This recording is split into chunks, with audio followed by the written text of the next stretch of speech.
Well, I was a little bit worried, so I had to check, but you can see the chassis plates are down there, so we do have it on our car, which is a relief. It can cause you a bit of a problem if they're not present, so I'm happy that they are present there. It is kind of weird having the two cars, so I can reference one against the other when I need to, but it's also very, very useful. I'm going to have a tidy up and have some lunch, see what time I've got left before I have to be at work, see if we can get this other wing off today. It's been another 24 hours, so let's have a look at what we've got in here. It did rain last night. Now if you're wondering why I'm using pliers, I still don't have any gloves. So I'm just using pliers so I don't dunk my hands in this stuff. I don't know if it'll hurt me or not, but best to play it safe. And yeah, that's looking pretty reasonable. Because I'm repainting this one, I'm not worried about taking any more off than that, so give that a rinse. And that already looks pretty smart. Just plain water is all you need to do. I can now prep that and get that painted for the car. The thing is the hubcap, which did have a bit of rust left on it, and it still does, but very, very little.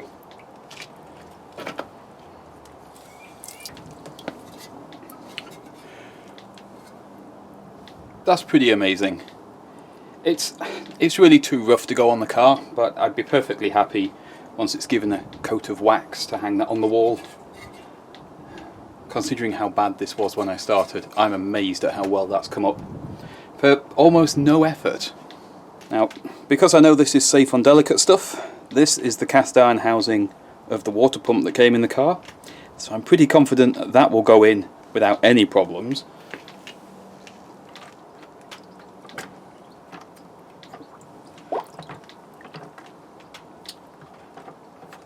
Except for my bucket being just a tiny bit small. I'll add some more water. And we'll put another rusty hubcap through and see what we end up with at the end.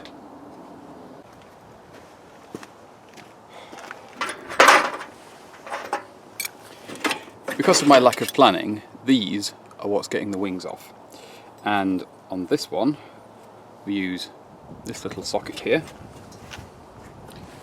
And that is great for, well, when it's in the right location, it's great for just dropping over the bolt and actually freeing it off. So that one gets it started, but the shape's really, really bad for winding it out. Which is why we use this one with the open ends on it. And it is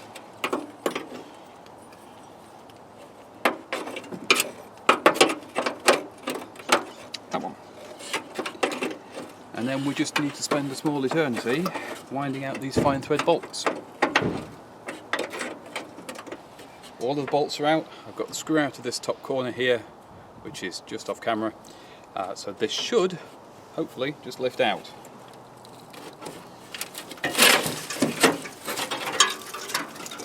Yeah, there we go. And again, it's, a little bit of repair needed on this corner, but it's otherwise not that bad. This will definitely be a panel we can use again if we need to. You can see the same story down here, lots of rubbish collected in this area, more of this, whatever it is. So yeah, it's not a happy time. This poor old thing, there's just nothing left. Oh well, that's how it goes. Now this wing is much worse. It's pretty much taking itself off, so I don't have much to remove. Well, I did my best, but the captive nuts just started spinning in the cages, so I had to cut the heads off the two bolts that were holding the wing on, and just had to break where it was welded and rusty down here. And now the only thing holding it on is just the socket for the headlights. I'm just going to snip down the wing there so I can flex it around it. This wing is pretty bad. I think you probably could save it if you wanted to, but it's a lot of work. And you can see the bodywork behind there isn't great either, which is no great surprise. Learning from the other side, all I've done is rotate the wing round and then cut a slot here, and this should allow me to wiggle everything out around the bracket. And then if I wanted to or needed to, I could arguably weld this wing up a bit easier. Don't like to feel like I'm wasting things.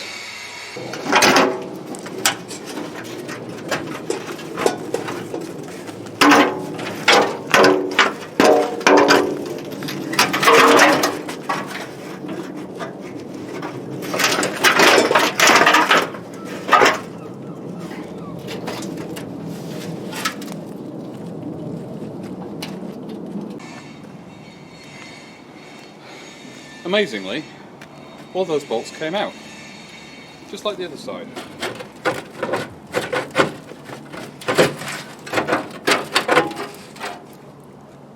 There we go. And this is in just like the other one, really good shape. Should clean up well. One little hole up there, but nothing major.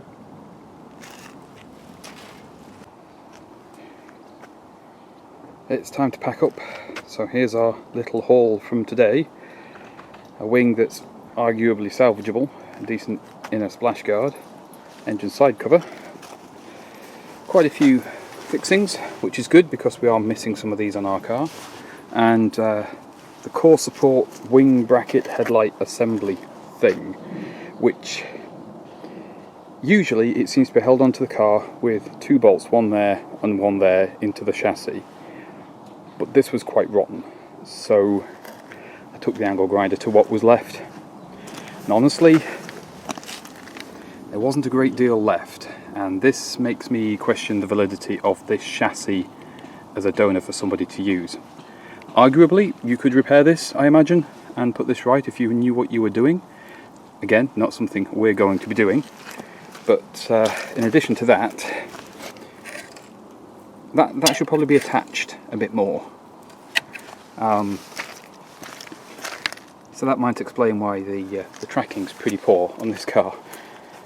The other side is better, but again, most of it had rotted out. I just had two small points to cut, and I've given everything a hose down so that I can understand a bit better what's here, what's to remove, and references. For example, I have cleaned up all the wiring that goes into the voltage regulator here as well as I can, bearing in mind it's old, it's been out in all weathers. Hopefully I can then use this as a reference point before removing the box. Removing this little plate here is a job for another day. Again, gone in, scrubbed everything, chucked some water on it. Just means I can see a bit better. I've got the wiper motor to remove, and not a lot else actually in here. It's all pretty crap. So, we're going to try and rescue the steering box, which is under that blob, and possibly some of the steering mechanism, possibly brake components. I can't imagine any of this is easy to get hold of, but things like the cross member section there that's welded to the chassis, I'm not going to rescue anything like that. We'll rescue all the bits that come off, but not the rest. So that's where we'll leave this one this time, and I think I need Pat's help for the next stage because it's big heavy panels, like doors, and they're going to put up a fight. First job today, get the doors off. Let's have a look at what's involved in that.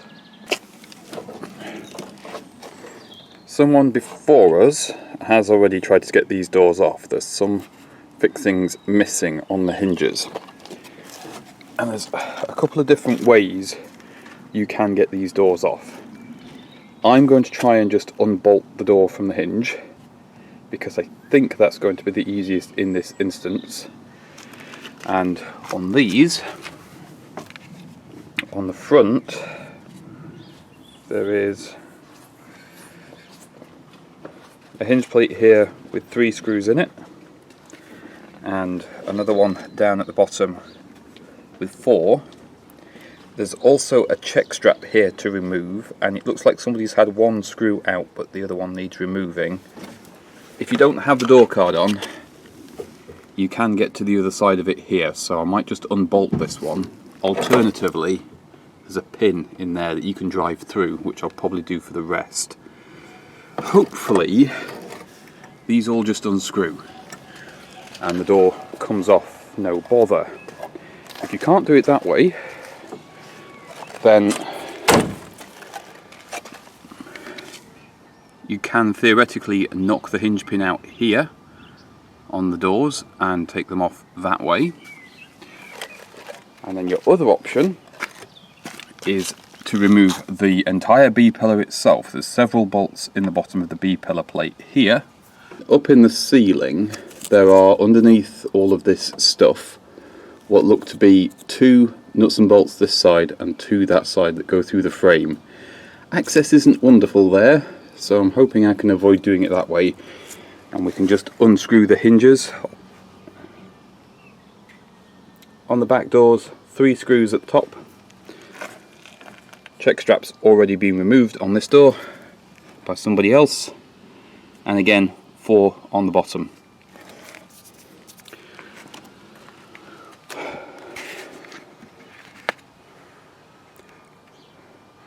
Hopefully all of these fixings play nicely. I've soaked everything in some penetrating oil just to give myself a fighting chance, and I've also got my little mini blowtorch, which might help too, since I'm not worried about anything catching fire on this particular job. And we'll see how it goes.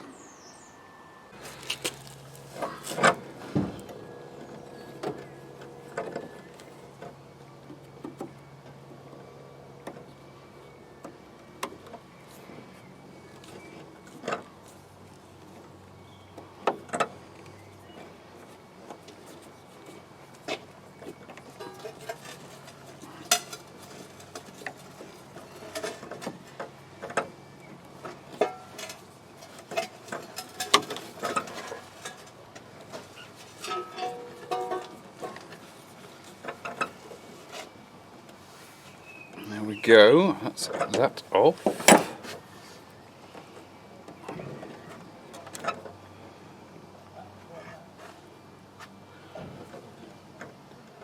That's a little bit wibbly wobbly.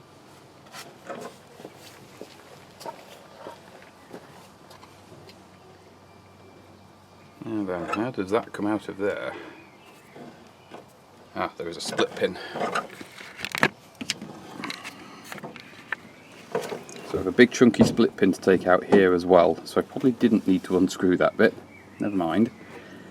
I'll get this big split pin off, and then I should be able to pull the whole thing through. That was most of the way out, so I think I can just wiggle this out the top now. Oh, there we go. That's gone forever. And let's just pull that off. Yep, there we go.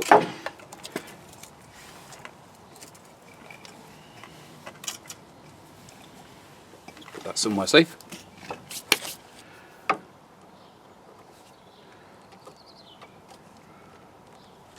Oh, yeah, that's going.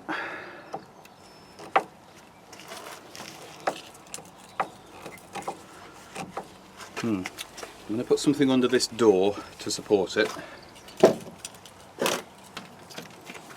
That way I shouldn't need to worry about it dropping.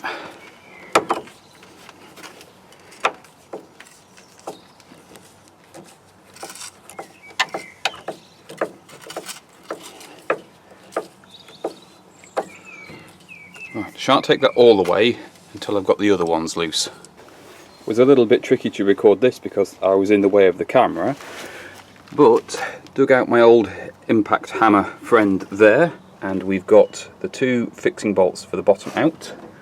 The door is currently held in with just this one at the top, and Pat's here to help me lift it off the axle stand safely so that the whole thing can come off the car. I don't know how heavy it'll be.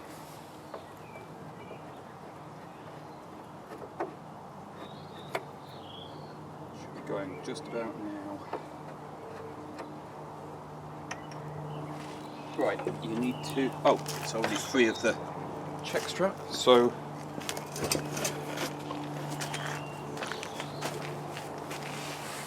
awesome. That's one door off. Put that away and then we'll move on to the next one. I'm going to unscrew the bottom first. We've got it supported on an axle stand. And I've already attacked these with the impact driver. And they're unscrewing really nicely. By doing it this way, it means the door can't fall.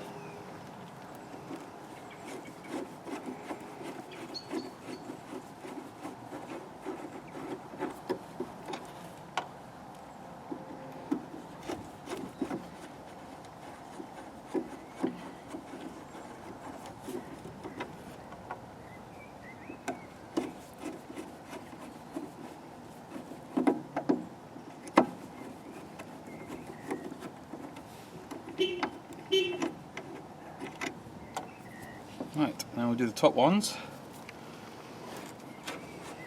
and we'll leave one in before we take the door off, so we can do that safely.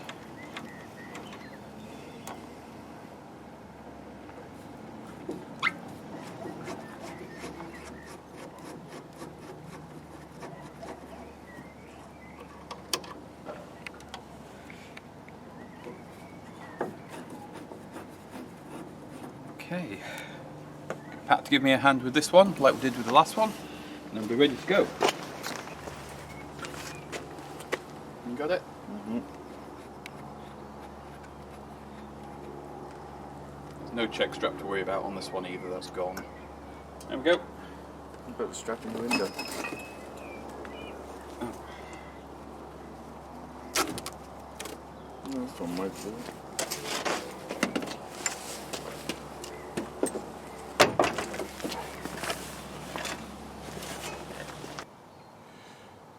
Bottom hinge came off, no trouble at all, which is great. But all of the other ones are very firmly in, so we shall use an impact driver. Pretty old-fashioned tool, but a good one. I don't have a compressor or a rattle gun, so we use some brute force.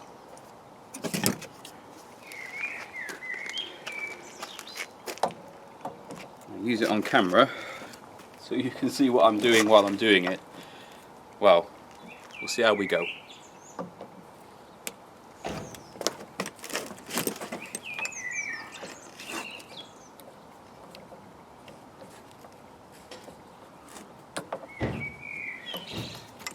Oh, there isn't a comfortable angle at all to do this from.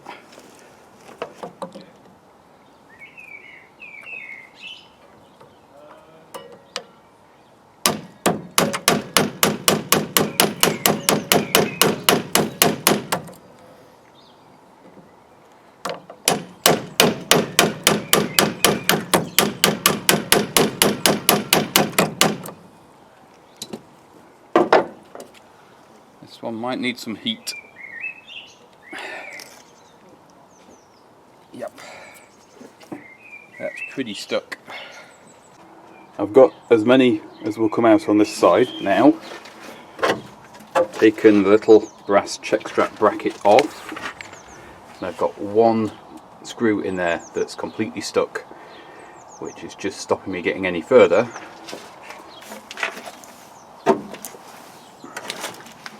So we decided to switch tack and do these doors. Some of the screws are coming undone fine, some aren't. So I'm going to need to get my impact driver on there, and I need to deal with the check strap this side. Now somebody before us had already undone the screws, they were just loosely fitted, and they normally go through there into the B-pillar. And unlike on the other side, it's not really that easy to get into the split pin in here to unlock that, and that is a screw instead of a pin. So I'm just trying to knock this through from the other side very carefully with a screwdriver through the gap. I'm just shutting the door as much as I can, and I think I can just wiggle this out and I can deal with it when the door's off the car. This is the other side again, and you have to be a bit careful with this piece because it's solid brass, so obviously you don't want to be putting too much force on because you will snap it. But yeah, there we go. That is now free with the door, so I don't need to worry about that, and I can remove this safely once the door's off the car. Well, I said earlier that we don't have an impact driver, and Pat said, yes we do. I'm like, no, we have a drill. We have an impact driver. This makes the job a little bit easier. I've got a few screws on here that I cannot shift with the old impact driver. I just can't get the force and torque in that I need. So we have a good fitting bit in here, and here we go.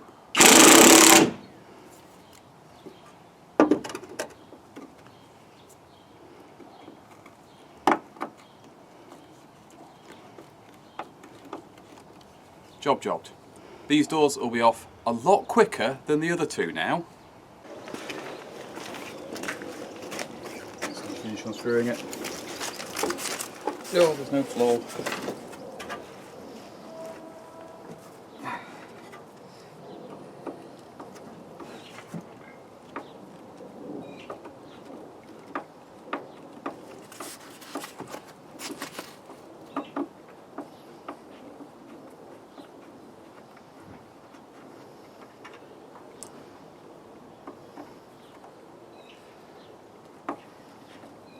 Last one.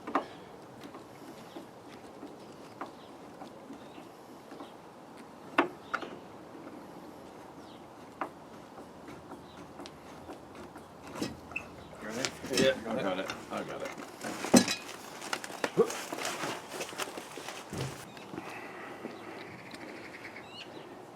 Just one door to go. We've got this one off, the other two off. Impact driver did help.